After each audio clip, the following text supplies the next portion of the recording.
कक्षा 10वीं NCERT गणित जिसमें प्रश्नावली 5.1 इसका प्रश्न 2 दिया है। दी हुई AP के प्रथम 4 पद लिखिए, जबकि प्रथम पद A और सार्वंतर D निम्नलिखित है। हमें प्रथम पद और सार्वंतर D दिया है, इसके हमें AP के प्रथम 4 पद निकालना है। तो चलिए हम निकालते हैं। क्वेश्चन 2 का क्वेश्चन 1, इसमें हमें A बराबर 10 दिया है और D बराबर भी 10 दिया है। चलिए इस क्वेश्चन को हम हल करते हैं। तो देखिए यहाँ हम सबसे पहले A बराबर लिख लेते हैं 10 और D बराबर 10। अब हमें इसके प्रथम 4 पद निकालने हैं। तो चलिए पहला पद हम निकालते हैं। तो यहाँ हम लिखेंगे पहला पद A1 बराबर क्या होगा? पहला पद A होगा, A बराबर 10, यही तो होगा पहला पद A। तो पहला पद क्या होगा? 10 होगा। अब देखिए दूसरा पद क्या होगा? दूसरा पद यदि हम A2 माने, दूसरा पद A2 बराबर, देखिए दूसरा पद A1 प्लस D होता है। क्या होता है? A1 plus D। तो ये दूसरा पद हो जाएगा आपका। A1 का मान क्या है? 10 और D का मान 10, दोनों को हम जोड़ देंगे तो 20। अब तीसरा पद देखिए, तीसरा पद A3 बराबर, तीसरा पद क्या होगा? A2 प्लस D होगा। A2 का मान क्या है? 20 है और D का मान 10 है, दोनों को हम जोड़ देंगे तो 30 हो जाएगा। अब देखिए चौथा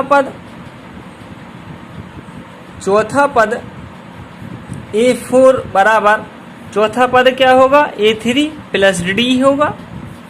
A3 का मान क्या है? 30 है, धन 10, दोनों को हम जोड़ देंगे तो 40। तो इस प्रकार से हम ये चारों पद निकाल सकते हैं। अब देखिए इसका क्वेश्चन 2, A बराबर -2 और D बराबर 0 दिया है। तो चलिए क्वेश्चन 2 को हम सॉल्व करते हैं। इसमें हमें A बराबर क्या दिया है? -2 और D बराबर 0 दिया है। तो इसका हम पहला पद निकालते हैं। तो पहला पद क्या होगा? पहला पद A1 बराबर A हो जाता है, यही हो जाएगा -2। अब दूसरा पद देखिए, दूसरा पद क्या होगा? इसका दूसरा पद A2 बराबर क्या होगा? A1 प्लस D होगा। A1 का मान -2 प्लस D का मान क्या है? 0 है, दोनों को हम जोड़ेंगे तो ये -2 हो जाएगा। फिर देखिए तीसरा पद क्या होगा? तीसरा पद A3 बराबर, तीसरा पद क्या होगा? तीसरा पद A2 plus D, A2 plus D। A2 का मान क्या है? -2 और D का मान 0, दोनों को हम जोड़ेंगे तो -2। अब चौथा पद देखिए, चौथा पद क्या होगा? चौथा पद A4 बराबर, देखिए चौथा पद क्या होगा? A3 प्लस D होगा। A3 का मान -2 और D का मान 0, दोनों को हम जोड़ेंगे तो -2। इस प्रकार से हम इनके ये पद निकाल सकते हैं। देखिए प्रश्न 2 का प्रश्न 3, A बराबर 4 और D बराबर -3 दिया है। A बराबर क्या दिया है? 4 और D बराबर -3 ये दिया है। हमें प्रथम 4 पद निकालने हैं इसके समांतर श्रेणी AP के। तो देखिए प्रथम पद क्या होगा? प्रथम पद A1 बराबर क्या होता है? A क्या हो जाएगा? 4, A बराबर क्या दिया है? 4। अब दूसरा पद क्या होता है? दूसरा पद A2 बराबर क्या होता है? A1 प्लस D होता है, A1 प्लस D होता है। तो क्या हो जाएगा? ये A1 का मान 4 और D का मान क्या दिया है यहाँ पर? ऋण का 3। तो ये ऋण का 3 हो जाएगा, धन का 4, तो ये घट जाएगा तो धन का 1 बचेगा। फिर तीसरा पद देखिए, तीसरा पद A3 बराबर क्या होगा? A2 प्लस डी होगा। A2 का मान 1 और D का मान -3। दोनों को हम जोड़ेंगे तो माइनस का 2 बचेगा, यहाँ पर घट जाएगा ये। फिर चौथा पद क्या होगा, A4 बराबर A3 प्लस डी होगा।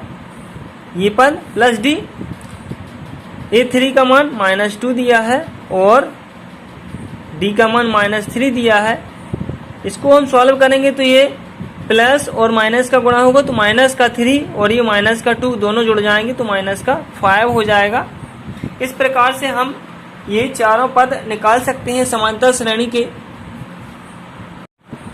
अब देखिए इसका क्वेश्चन 4 दिया है, A बराबर -1 और D बराबर 1/2। इसका क्वेश्चन 4 A बराबर -1 और D बराबर 1/2। इसके हमें चारों पद निकालने हैं। तो देखिए प्रथम पद निकालते हैं हम। प्रथम पद A1 बराबर A होता है। A का मान क्या दिया है, -1। दूसरा पद निकाल लेंगे हम। दूसरा पद A2 होगा। A2 बराबर दूसरा पद A1 प्लस D होता है। A1 का मान -1 दिया है और D का मान 1/2 दिया है। इनका हम एलसीएम लेंगे तो देखिए 2 का इससे गुणा होगा तो ऋण का 2 धन का 1, तो क्या बचेगा आपका, ऋण का 1 बचेगा और बटे में 2, तो ये -1/2 हो जाएगा। फिर तीसरा पद A3 क्या होगा, A2 प्लस D होगा। जब भी हम अगला पद निकालते हैं तो उसके पहले वाले पद को और D को जोड़ते हैं तो हमें अगला पद मिल जाता है। देखिए A2 का मान माइनस का 1/2 और D का मान क्या है, धन का 1/2। दोनों कट जाएंगे तो यहाँ 0 मिलेगा हमें। फिर चौथा पद A4 बराबर, देखिए चौथा पद क्या होगा, A3 प्लस D होगा। A3 का मान 0 और D का मान 1/2। दोनों को जोड़ेंगे तो यहाँ 1/2 मिल जाएगा। देखिए इसका प्रश्न 5 दिया है, A बराबर -1.25 और D बराबर -0.25। चलिए इसका हम प्रथम पद निकालते हैं। देखिए प्रथम पद A1 होगा। A1 बराबर A होगा।